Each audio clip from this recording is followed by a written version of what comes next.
Hello YouTubers, today's video will be on two of my most recent upgrades.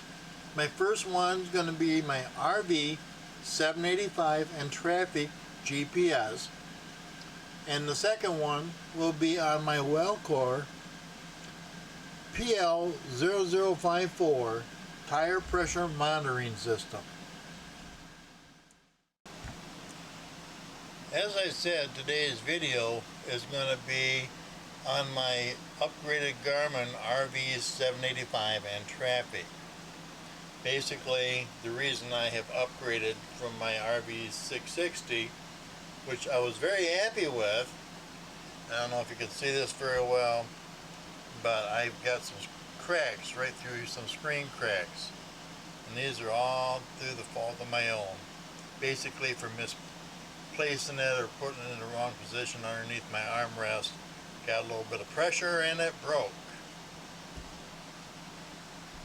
Hence, I went ahead and after doing some more research and trying to find the best possible price that fits my needs, I found the RV785 and Traffic. So this is going to be the upgrade on it. Now, I didn't do an unboxing. That's not necessary. You can see unboxing videos all over YouTube. However, what I will tell you, along with the instruction booklet, you'll get everything that tells you all about it. Quick setup guide, booklet, warranty, that sort of thing. A couple other things that you're going to get with it is you'll get another window mount. The one thing I like about this is that this is a magnetic mount, which is much more secure than the other typical mounts that they have for the older Garmins. Now I'll simply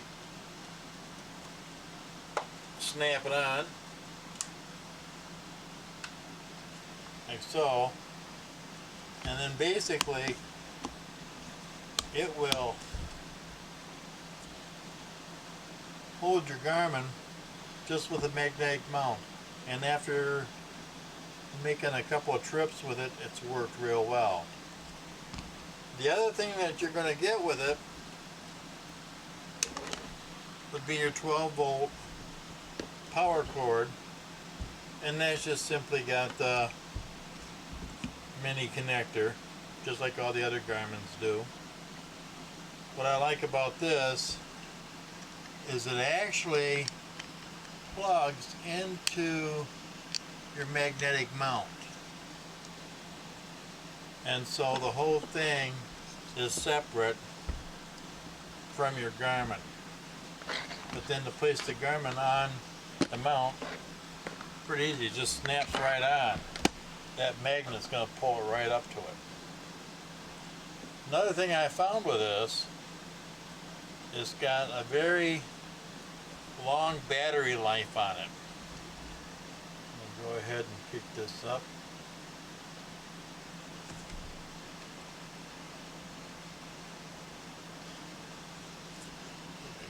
There we go. And so now, one thing I don't like about it, I've had some trouble. I don't like the voice on the Garmin that it comes with. Call me chauvinistic, but I just don't like that female voice. Maybe it goes back to my old days in the Air Force when all your flight controllers were male, and I just feel more comfortable with that. But enough said, I can deal with it. Now it'll boot up just like the other one. Now your home screen is pretty nice. I like this. Bring this up to life here. You've got your your primary button where Say to. a command. Those have the voice, your voice commands on it. You can also create your own wake up tone or wake up phrase. Say a command. Mine is wake up, so it picks right up. Just like all the other ones, you can do it manually. Speak an address in United. Or else you can do it manually. Like this will give me guides for home and where to. Type in an address. Please drive to highlighted Categories route. It'll give you gas stations, campgrounds, rest areas, restaurants, attractions, so on and so forth. I won't go into all the detail on that, I apologize, but most of you viewers who already, have been traveling with a GPS or a Garmin in the past with their RV are very familiar with this. And I'm just basically touching base on some of the differences and the features that I like on this particular Garmin. Get back out of here. It does have a sleep mode on it. If you just want to drive and watch the map, you do have that feature. Again, that's no difference. You can stop anytime that you're doing a drive or you've got a planned trip. You do have a trip planner. Also, you can hit this and this automatically goes right to campgrounds. Vehicles, you can change that. Right now I've got it set for the single vehicle or the car, even though mine's a truck. Or just like on a 660, you can select whether you've got a car or a truck with a trailer, or you can change it to a motorhome with trailer, or a vehicle with trailer. Like I said, I've just got the car with a trailer, a vehicle with trailer. You can also just have travel trailer on here, and you have the option where you can add in your heights and get it all programmed for you. Say a command. You can also select if you've got a boat trailer, a regular trailer, or fifth wheel, that sort of thing. All that's programmable, so that if you've got a large vehicle or a large trailer, you can set the weights, the heights, and the dimensions, the other dimensions, to ensure that you're not going on over limits on your roads, or if you have a low bridge coming up on you, you can adjust that accordingly, so you don't have to get to a spot where you have to turn around. And so I've already got mine all put in, so I'll just put it right back to car. And so this does have Bluetooth capabilities for your phone. You also can sync it with your smartphone as well. Other options or applications here.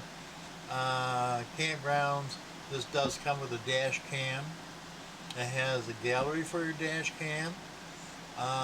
Owner's manual, rear view if you want to add the rear view camera to it.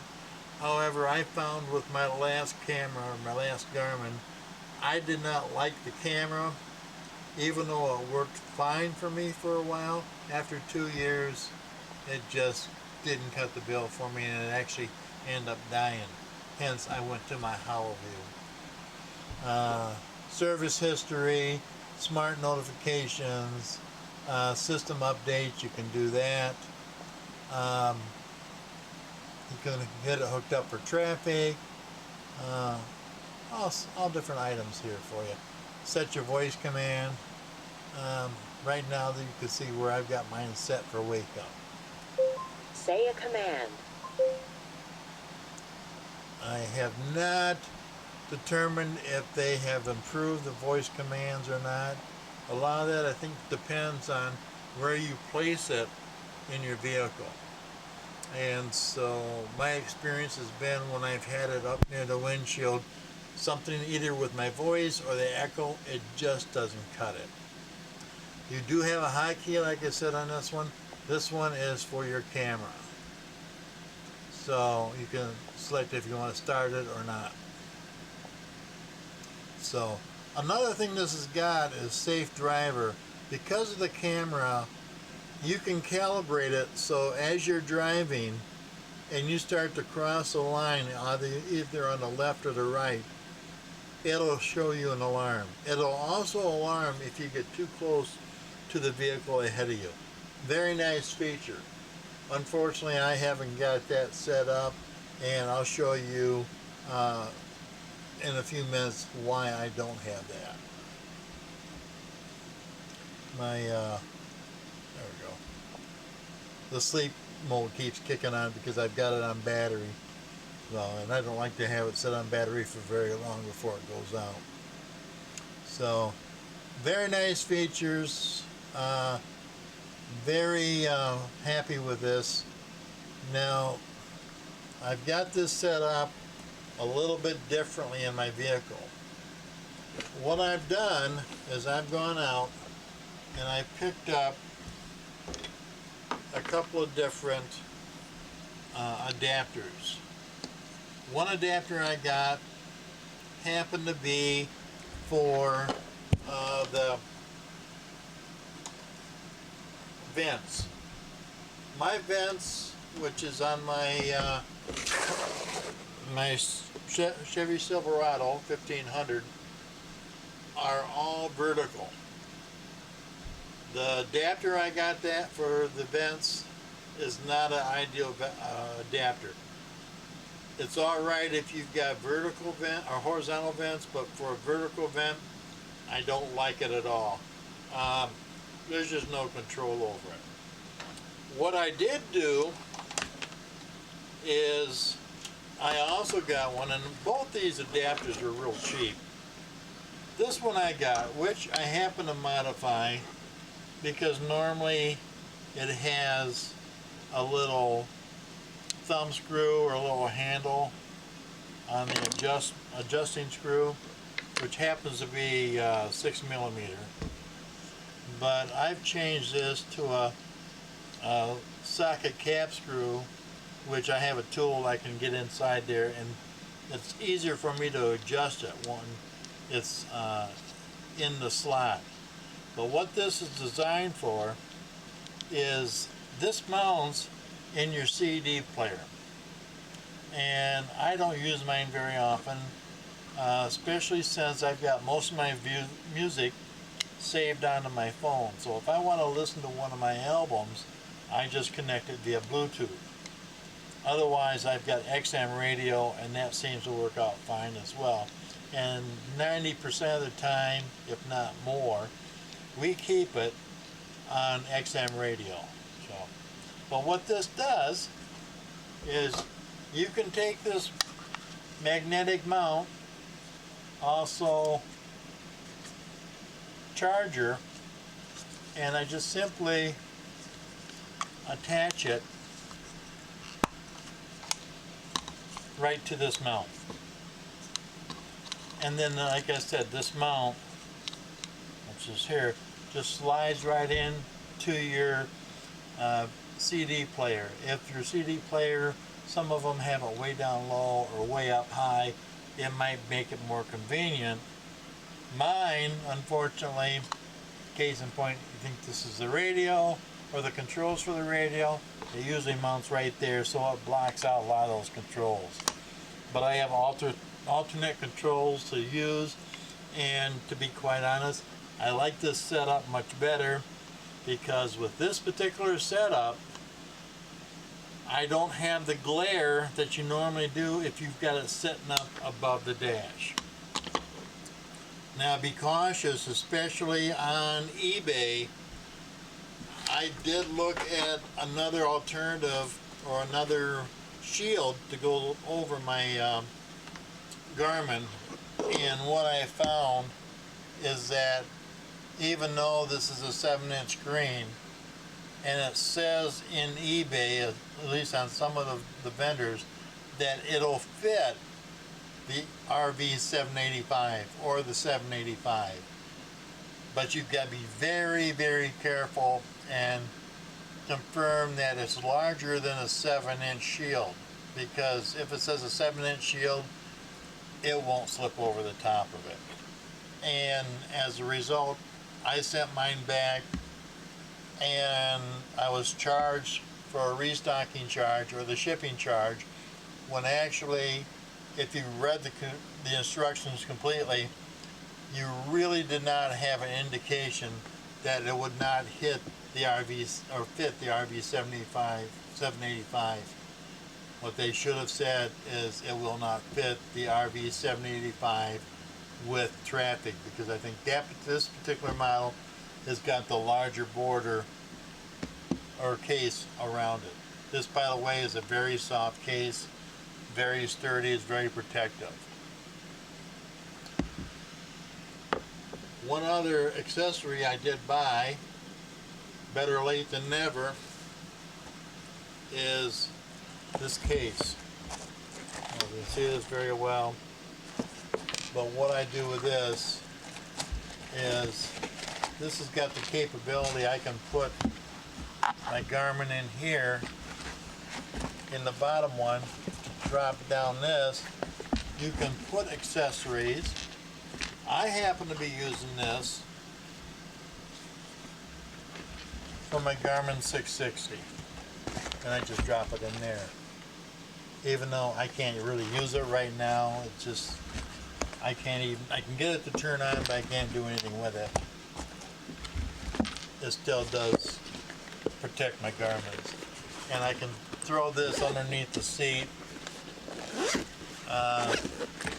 especially like if I'm parking someplace and I don't want the Garmin to sit out, I just put it in the case, zip it up.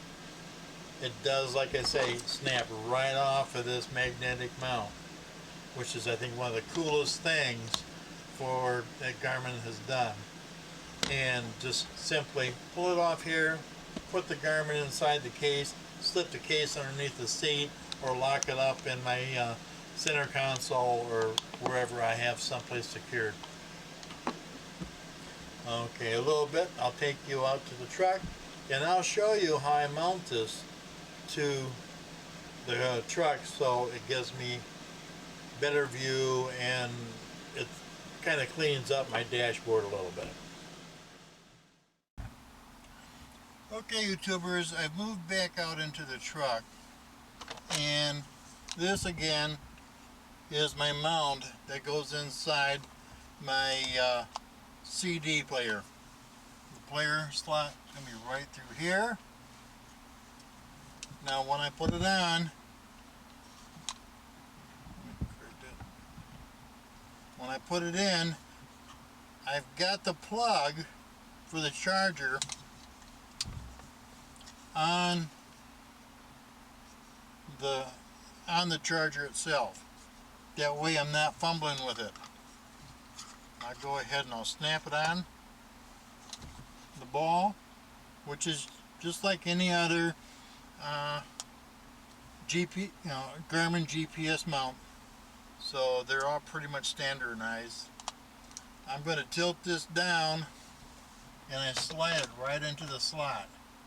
Now it's a little sloppy right now, but the way I tighten this up, instead of using the little knob that came with it, what I'm going to do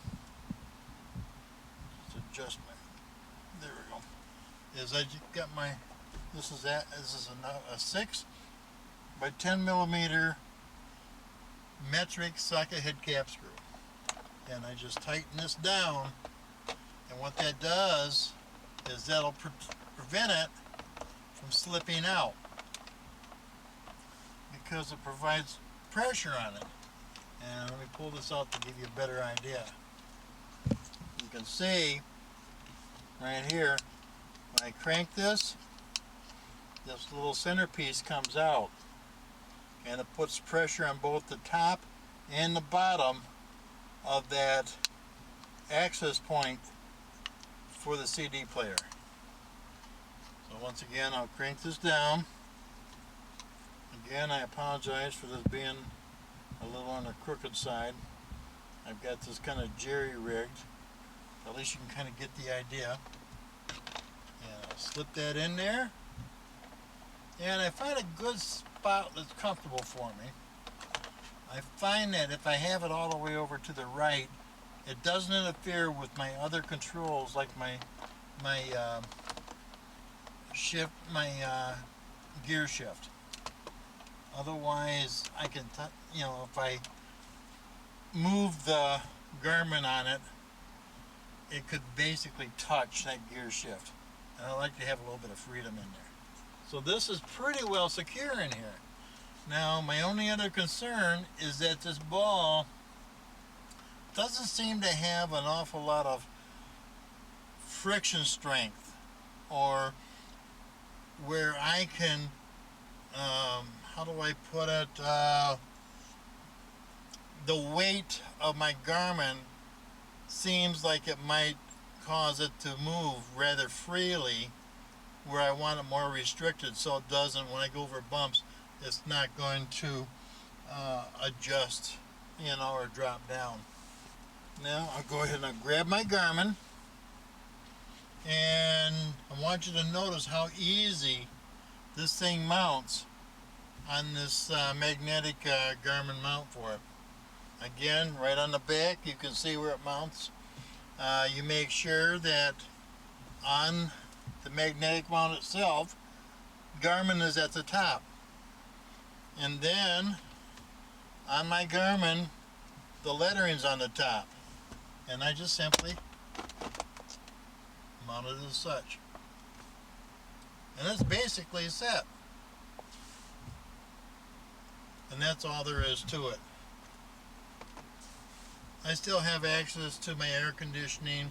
If I have to, I can drop this down a little bit to make any adjustments. But I actually find that this is pretty comfortable just the way it is. And then when I put my vehicle in gear, I still have room where I can adjust the gears as needed.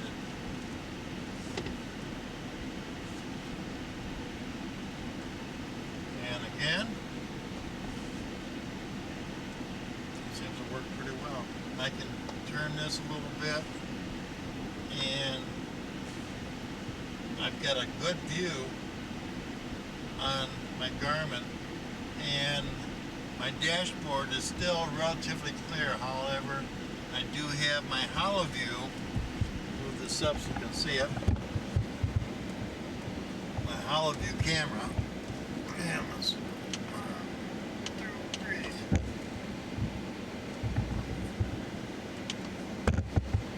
There we go. That's just out my back. That's the camera mounted on my license plate. So, but I've still got a pretty clear, pretty free vision other than that. Now, I did have my Garmin's in the past up on my mirror. And I did that because when it's mounted on the mirror, usually I'm pulling the trailer and the mirror is worthless to me.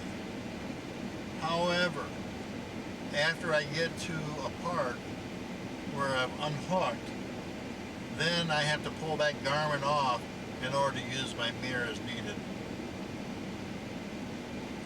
So that's pretty much it on my Garmin 785. And once again, I really do like this. YouTubers, here's another upgrade that I just did this month.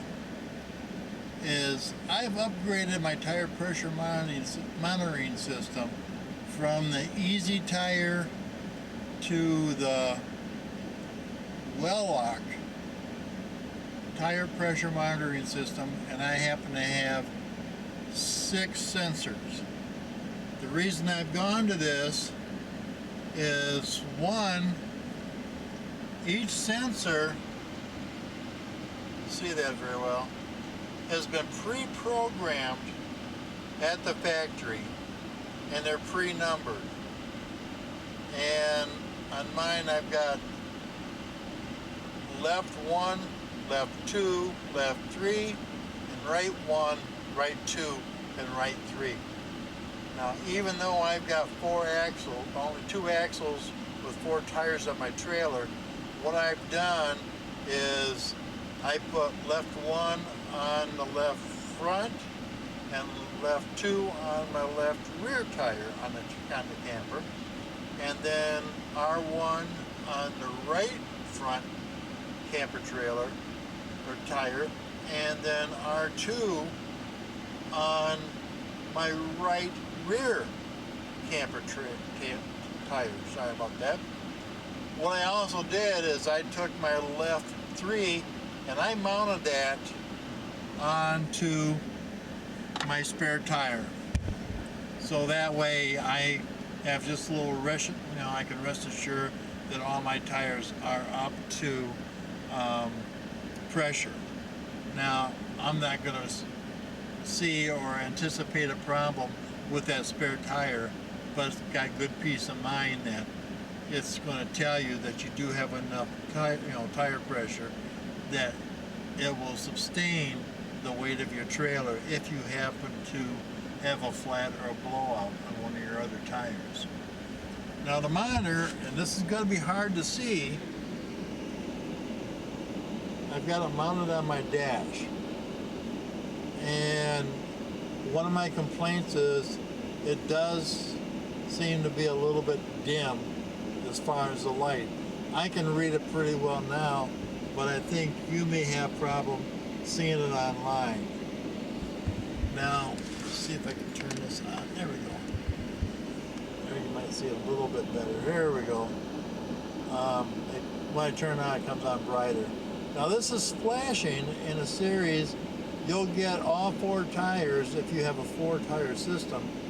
First, it'll do the left front, left rear, right front, and then it changes over and you'll get the pressure monitor or tire pressures for monitor number R3 and L3. In my case, R3 is not connected, so it reads at a 0. It also gives you tire pressures as well as the temperatures. So, real nice feature to have. This can either be plugged into 12 volt DC, or it also does have a solar panel on the top, mini solar panel, where it'll keep it charged up. I wanted again keep my dash relatively clear, so I've got it underneath the pedestal on my windshield. That gives me a little bit more freedom or more clearance to see out the front, and my only obstruction will be that camera monitor, which is got the cameras for my left side of the trailer, right side of the trailer, rear trailer, and in this case I also have my trailer hitch with the camera mounted on the license plate. I usually take this thing down and don't even use it when I'm driving more in the city and around my residence. The only time I really use this thing and put the monitor up there is when I'm towing my trailer. I'm going to be taking it out again in a couple of weeks, so I've just left the monitor up on the dash, and I've left the trailer hitch on the back of the truck. But once again, I'll be putting links for both of these items in my videos, both the Garmin RV785 as well as the tire pressure monitor. That also will be in the comments. I hope you enjoyed this look at the Garmin RV785 with traffic, GPS, and the Welluck tire pressure monitor system. And if you like this video, please hit the thumbs up. If you haven't already, please subscribe. And most of all, thanks for watching.